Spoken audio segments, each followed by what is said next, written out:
सूचक आहे. ते असं म्हणतात की महाराष्ट्रात राहूनही आम्ही मराठी शिकणार नाही. अशा व्यक्तींचं, अशा उद्योजकांचं काय करायचं? असं आहे की आपण महाराष्ट्रात राहिल्यानंतर मराठी शिकावी असा आग्रह करू शकतो, पण दुराग्रह करू शकत नाही. मी उद्या तमिळनाडूमध्ये गेल्यानंतर कोणीही मला हा दुराग्रह करू शकत नाही की मी तमिळ शिकली पाहिजे. मला आवडते तमिळ भाषा, चांगली भाषा आहे, पण मला दुराग्रह नाही करू शकत कोणी. मला जर मराठीत बोलायचं तर मी मराठीत बोलीन, पण मला जर तिथे कोणी दुराग्रह करेल तर ते योग्य असेल का? आपण एका देशात राहतो, भारतात राहतो आपण. हे काही आपले बाजूचे भाषा आणि बाजूचे देश पाकिस्तान नाही आहे, बाजूचे राज्य हे पाकिस्तान नाही आहेत.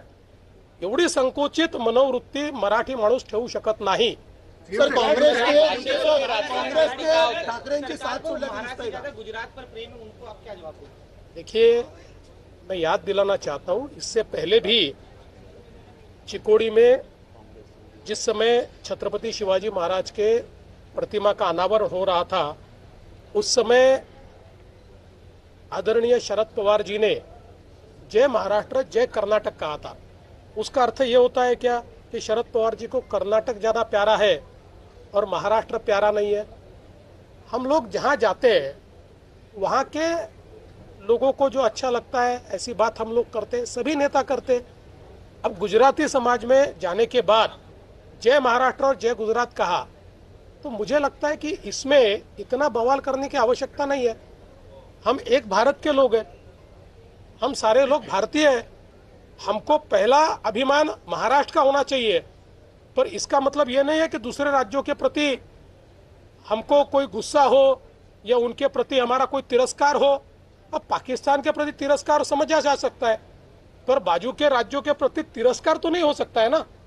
इसलिए मुझे ये लगता है कि कहीं से भी इस वाक्य के माध्यम से शिंदे जी के महाराष्ट्र प्रेम पर अगर कोई प्रश्न चिन्ह लगाता है तो बहुत संकुचित विचार वो कर रहा है. उदित राज यांनी सुद्धा याचवरून आदित्य ठाकरेंना सुनावलंय की तुम्ही सातत्याने या भाषिक वादावरती राजकारण केलेलं आहे, तुमची मुलं मात्र इतर शाळांमध्ये शिकतात. काँग्रेस नेते उदित राज ते काय बोलले मला माहिती. डर का माहौल है, उन्हें क्या कैसे आश्वासन देंगे?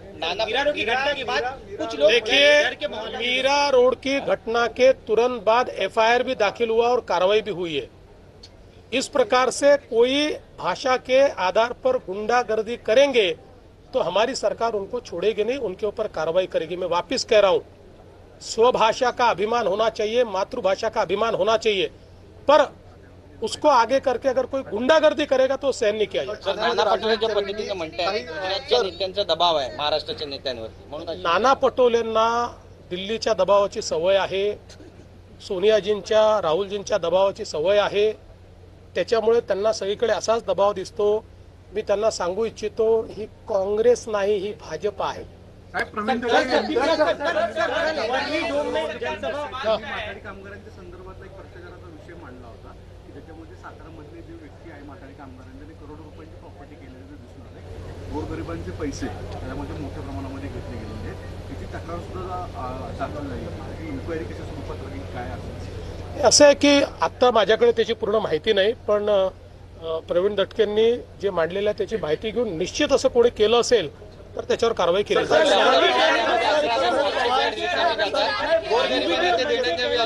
मराठी लोगों का तूफान खड़ा होगा और सरकार को अरे भाई, उनके मन में एक प्रकार से ये भावना है कि वही मराठी है. वो मराठी थोड़ी, हम भी मराठी है, हमको भी मराठी चुनकर देते हैं. हमको जो इतने वोट मिले 51% मराठी लोगों ने वोट दिए हैं, इसलिए केवल वो मराठी नहीं है, उनमें मन से संशय निकाल देना चाहिए. मराठी हमारे पीछे है और हमारे साथ रहेंगे. चर्चा करत होते 2014 मध्ये सुद्धा युतीमध्ये आणि 2016-17ला भाजप सोबत जाण्याचा निर्णय अंतिम टप्प्यात झालेला होता. सुनील तटकरे असं म्हणत आहेत. ते खरंच आहे.